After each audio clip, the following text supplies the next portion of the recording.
The more recent conflict in the Darfur region in western Sudan, that began in 2003, illustrates the mounting tensions between two Muslim groups, camel herders and subsistence farmers.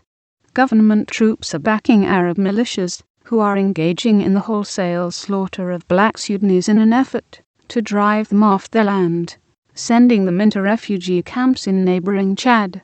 To date, some 200,000 people have been killed in the conflict, and another 250,000 have died of hunger and disease in the refugee camps. The story of Darfur is that of the Sahel, the semi-arid region of grassland and dryland farming that stretches across Africa from Senegal in the west to Somalia in the east. In the northern Sahel, grassland is turning to desert, forcing herders southward into the farming areas. Declining rainfall and overgrazing are combining to destroy the grasslands.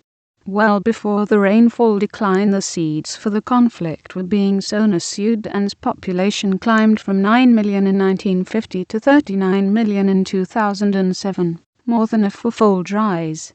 Meanwhile, the cattle population increased from fewer than 7 million to 40 million, an increase of nearly sixfold. The number of sheep and goats together increased from fewer than 14 million to 113 million, an eightfold increase. No grasslands can survive such rapid continuous growth in livestock populations.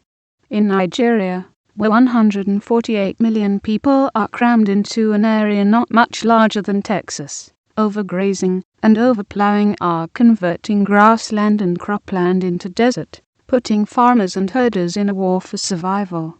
As Samini Sengupta reported in the New York Times in June 2004, in recent years, as the desert has spread, trees have been felled, and the populations of both herders and farmers have soared. The competition for land has only intensified.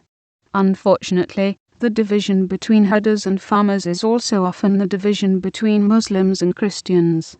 The competition for land, amplified by religious differences and combined with a large number of frustrated young men with guns, has created what the New York Times described as a combustible mix that has fueled a recent orgy of violence across this fertile central Nigerian state plateau. Churches and mosques were razed. Neighbor turned against neighbor. Reprisal attacks spread until finally, in mid-May 2004, the government imposed emergency rule. Similar divisions exist between herders and farmers in northern Mali, the New York Times noted, where swords and sticks have been chucked for Kalashnikovs, as desertification and population growth have stiffened the competition between the largely black African farmers and the ethnic Chirgan Fulani herders. Tempers are on both sides. The dispute, after all, is over livelihood and even more, about a way of life. Rwanda has become a classic case study in how mounting population pressure can translate into political tension, conflict, and social tragedy. James Gasana, who was Rwanda's Minister of Agriculture and Environment in 1990-92, offers some insights. As the chair of a National Agricultural Commission in 1990, he had warned that without profound transformations in its agriculture, Rwanda will not be capable of feeding adequately its population under the present growth rate. Although the country's demographers projected major future gains in population, Gasana said in 1990 that he did not see how Rwanda would reach 10 million inhabitants without social disorder and less important progress in agriculture, as well as other sectors of the economy, were achieved. Gasana's warning of possible social disorder was prophetic. He further described how siblings inherited land from their parents, and how, with an average of 7 children per family, plots that were already small were fragmented further. Many farmers tried to find new land, moving onto steeply sloping mountains. By 1989, almost half of Rwanda's cultivated land was on slopes of 10 to 35 degrees, land that is universally considered uncultivable. In 1950, Rwanda's population was 2.4 million. By 1993, it had tripled to 7.5 million, making it the most densely populated country in Africa. As population grew, so did the demand for firewood.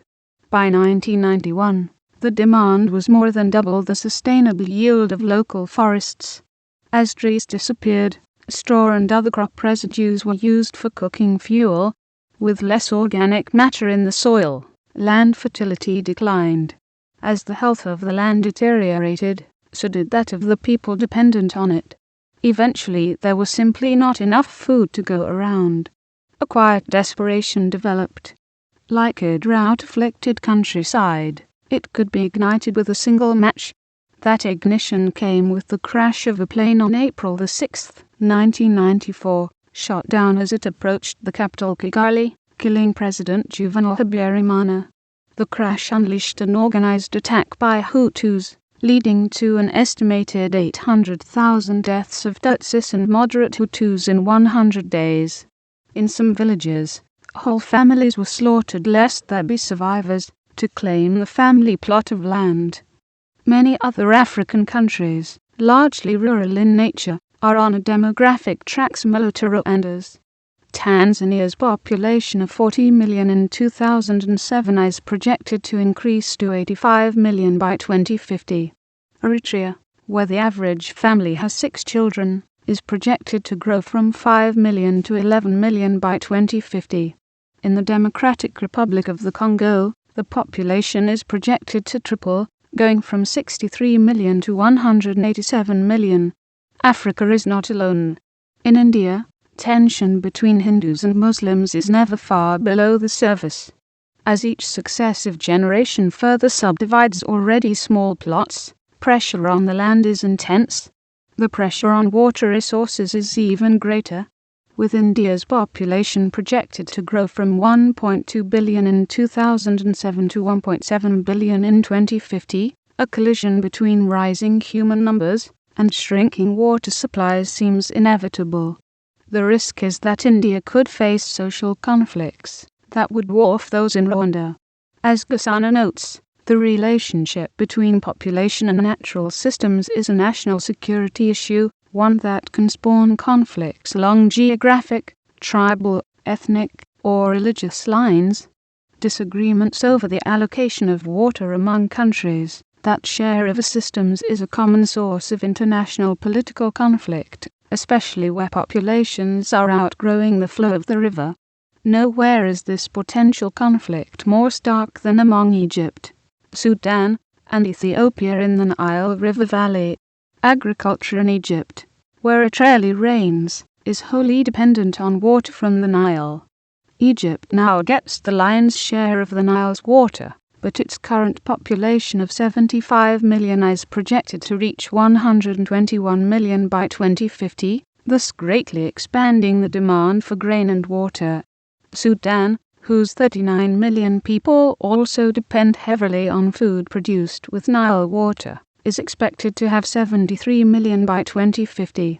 And the number of Ethiopians in the country that controls 85% of the river's headwaters is projected to expand from 83 million to 183 million. Since there is already a little water left in the Nile, when it reaches the Mediterranean, if either Sudan or Ethiopia takes more water, then Egypt will get less, making it increasingly difficult to feed an additional 46 million people. Although there is an existing water rights agreement among the 3 countries, Ethiopia receives only a minuscule share of water. Given its aspirations for a better life, and with the headwaters of the Nile being one of its few natural resources, Ethiopia will undoubtedly want to take more. To the north, Turkey, Syria, and Iraq share the waters of the Tigris and Euphrates river system. Turkey, controlling the headwaters, is developing a massive project on the Tigris to increase the water used for irrigation and power. Syria and Iraq, which are both projected to nearly double their respective populations of 20 million and 29 million, are concerned because they too will need more water. In the Aral Sea basin in Central Asia, there is an uneasy arrangement among 5 countries over the sharing of the 2 rivers, the Amudaya and the Sardaya, that drain into the sea. The demand for water in Kazakhstan, Kyrgyzstan, Tajikistan, Turkmenistan, and Uzbekistan already exceeds the flow of the two rivers by 25%. Turkmenistan, which is upstream on the Amudaya, is planning to develop another 500,000 hectares of irrigated agriculture. Racked by insurgencies, the region lacks the cooperation needed to manage its scarce water resources. On top of this, Afghanistan, which controls the headwaters of the Amudaya, plans to use some of the water for its development. Geographer Sarah O'Hara of the University of Nottingham, who studies the region's water problems, says, "We talk about the developing world and the developed world, but this is the deteriorating world. Environmental refugees on the rise. Desert expansion in sub-Saharan Africa, principally in the Sahelian countries, is displacing millions of people, forcing them to either move southward or migrate to North Africa." A 2006 UN conference on desertification in Tunisia projected that by 2020 up to 60 million people could migrate from sub-Saharan Africa to North Africa and Europe. This flow of migrants has been underway for many years. In mid-October 2003, Italian authorities discovered a boat bound for Italy carrying refugees from Africa. After being adrift for more than 2 weeks, and having run out of fuel, food, and water, many of the passengers had died. At first the dead were tossed overboard, but after a point, the remaining survivors lacked the strength to hoist the bodies over the side. The dead and the living shared the boat, resembling what a rescuer described as a scene from Dante's Inferno. The refugees were believed to be Somalis who had embarked from Libya, but the survivors would not reveal their country of origin, lest they be sent home. We do not know whether they were political, economic, or environmental refugees. Failed states like Somalia produce all three. We do know that Somalia is an ecological basket case, with overpopulation, overgrazing, and the resulting desertification destroying its pastoral economy. On April 30th, 2006, a man fishing off the coast of Barbados discovered a 20-foot boat adrift with the bodies of 11 young men on board, bodies that were virtually mummified by the sun and salty ocean spray. As the end drew near, one passenger left a note tucked between two bodies. "I would like to send my family in Basada, Senegal a sum of money. Please excuse me and goodbye."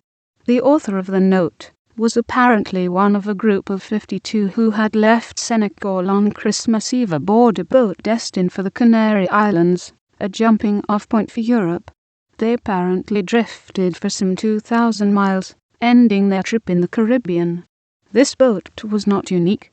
During the first weekend of September 2006, police intercepted boats from Mauritania, with a record total of nearly 1,200 people on board. For Central American countries, including Honduras, Guatemala, Nicaragua, and El Salvador, Mexico is often the gateway to the United States. In 2006, Mexican immigration authorities reported some 240,000 detentions and deportations, up 74% since 2002. In the city of Tapachula on the Guatemala-Mexico border, young men in search of jobs wait along the tracks for a slow-moving freight train moving through the city en route to the north. Some make it onto the train. Others do not. The Jesus Albuan Pastor Refuge is home to 25 amputees who lost their grip and fell under the train while trying to board. For these young men, says Olga Sanchez Martinez, the director of the refuge, this is the end of their American dream. A local priest, Flor Maria Rigoni, calls the migrants attempting to board the trains the kamikazes of poverty. Today, bodies washing ashore in Italy, Spain, and Turkey are a daily occurrence, the result of desperate acts by desperate people, and each day Mexicans risk their lives in the Arizona desert trying to reach jobs in the United States. Some 400-600 Mexicans leave rural areas every day, abandoning plots of land too small or too eroded to make a living. They either head for Mexican cities or try to cross illegally into the United States. Many of those who try to cross the Arizona desert perish in its punishing heat, Scores of bodies are found along the Arizona border each year, with the vast majority of the 3 billion people to be added to the world by 2050 coming in countries where water tables are already falling. Water refugees are likely to become commonplace. They will be most common in arid and semi-arid regions, where populations are outgrowing the water supply and sinking into hydrological